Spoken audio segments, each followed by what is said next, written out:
Salut, c'est Ariane Brodier, je me trouve ici au Festival du Rire de Saint-Raphaël et mais quelle joie exceptionnelle d'être sur le mensuel.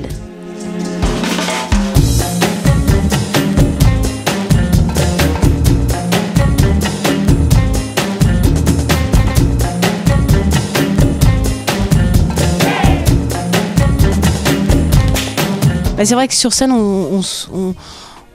il n'y a pas de trahison, on est ce qu'on est, même si c'est un peu exacerbé, etc. Puisque ça reste de la scène, on est comédien. Et pour le coup, la télé, comme tous les métiers, on enfile un costume, comme le boucher va mettre sa blouse, l'infirmière va mettre sa tenue, on met sa tenue de télé, on s'habille en fille, on est maquillé, coiffé, on a un phrasé télé, c'est un boulot quoi. Alors le truc c'est que c'est un boulot, mais tu rentres chez les gens puisque tu es dans la télé, donc ils ont l'impression qu'ils te connaissent, que c'est toi et que tu es comme ça. Moi, ce que j'ai beaucoup vécu quand je faisais de la télé, c'est une espèce de déception.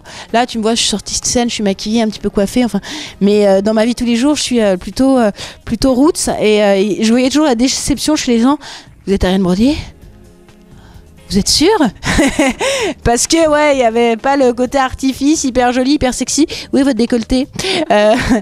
Du coup, voilà. Ouais, mais en même temps, regarde, quand on fait des affiches comme ça, mon producteur qui me fait une affiche vachement trop photoshopée, hein ? Forcément, les gens, ils se disent, mais on est déçus sur la qualité. Hein. Au final, c'est trop différent. T'as l'impression de voir les sandwichs au McDo. Ça vous fait pas ça au McDo ? Tu vois les sandwichs au McDo, tu te dis, oh, je veux tous les manger. Et après, tu les vois dans les boîtes, tu fais, ça ressemble pas du tout à ce que j'ai vu. Et ben voilà, là, c'est le côté sandwich McDo. C'est le même effet. Hein. Ariane, elle avait toutes les chances pour bien réussir dans la vie. Elle avait épousé un héros, Thésée, fils d'Étrin, fils d'Égée. Fils de pute, ouais. Non, parce qu'au dernier moment, Thésée, il est parti avec la sœur d'Ariane. Phèdre.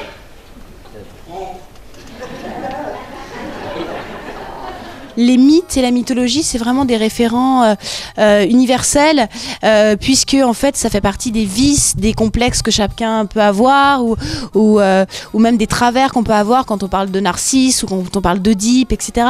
Et puis d'ailleurs, c'est ancré même dans la langue française, le complexe d'Oedipe, même en n'étant pas fan de mythologie, tu connais cette expression, être narcissique aussi, ça devient quelque chose de très...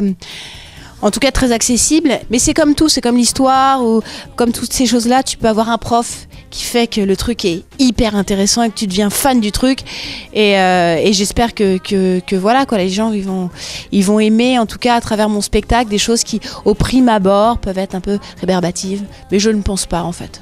Parce que les mythes, les histoires, les trucs un peu tarés, enfin le mec qui a écrit, enfin le Minotaure quoi, la meuf elle a quand même un rapport sexuel avec un taureau. Faut avoir fumé un truc avant pour raconter ça.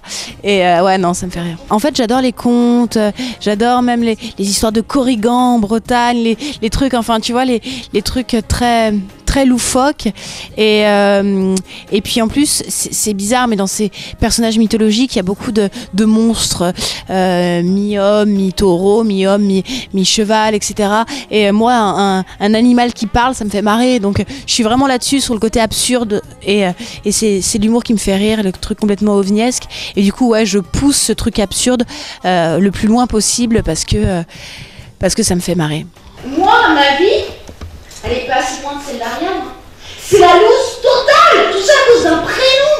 Et comme quoi, un prénom, ça détermine vachement son avenir. Moi, j'ai un pote, il s'appelle Paul, et il fait des sandwichs. Et j'ai une copine, elle s'appelle Pepsi, et elle fait de l'aérophagie. Bon, c'est pas exactement la même chose, hein, mais ça reste du gaz.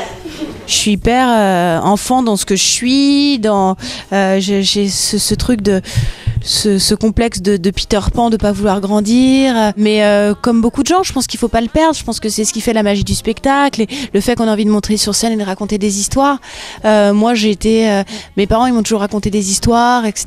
Et effectivement, j'ai toujours même écrit des histoires, j'ai toujours écrit des BD, j'ai toujours baigné dans ce truc-là et ouais, je pense que c'est ça. On a une vie qui est magnifique, mais on peut peut-être l'upgrader en donnant un peu de folie. C'est plus ça. Moi, quand j'étais petite, je sais que mes parents m'achetaient pas trop de cadeaux. Je viens d'un milieu assez populaire, mais au-delà du fait qu'on n'avait pas forcément l'argent pour être couverte avec ma sœur de cadeaux.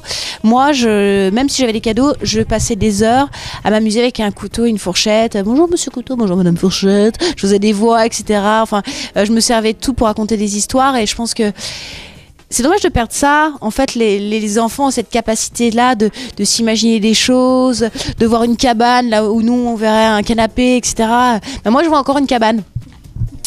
Ce qui est un peu relou à mon âge, mais au final, ouais, je m'amuse de tout et c'est plutôt cool. Les prénoms, c'est hyper important. Parce que moi, je vois par exemple mon ex, il s'appelle Mouloud. Il n'y a pas de mal, c'est moi qui n'ai pas de mal. Ouais, c'est vrai que Mouloud, il n'aurait pas pu mettre un slip. Hein. Non, parce que les slips Mouloud... À la limite, pour les filles, pour le côté moule. Mais bon, c'est pas très sexy. En fait, au final, Jarry, je le connais depuis très longtemps et je voulais qu'il me mette en scène depuis très longtemps. Sauf que je suis une vraie travailleuse, une vraie bosseuse, même si j'ai une âme d'enfant. Je suis très carrée et du coup, je voulais pas qu'il voie mon spectacle, même s'il l'a vu plein de fois avant de décider de me mettre en scène, parce qu'il m'a toujours dit je te mettrai en scène puisqu'il aimait ma folie. Mais je voulais avoir un metteur en scène quand je me sentais prête à en avoir un. C'est-à-dire que j'ai pas commencé dans des grandes belles salles comme ici. J'ai commencé dans des petites salles. J'ai joué devant 20 personnes, 10 personnes. Je grattais 10 minutes, puis 15 minutes, puis je réécrivais, je recommençais. Et du coup, je voulais avoir ce processus d'apprentissage. Je voulais grandir. Je voulais aussi trouver ce que je voulais faire. Et puis quand je me suis sentie prête, je me suis dit bon, bah, je peux plus travailler toute seule. Il me faut quelqu'un. J'ai demandé à Jarry qui m'a dit écoute, je t'ai toujours dit le jour où tu seras prête, je serai là. Il était là. Il m'a dit t'es prête? Eh bien, on va tout changer.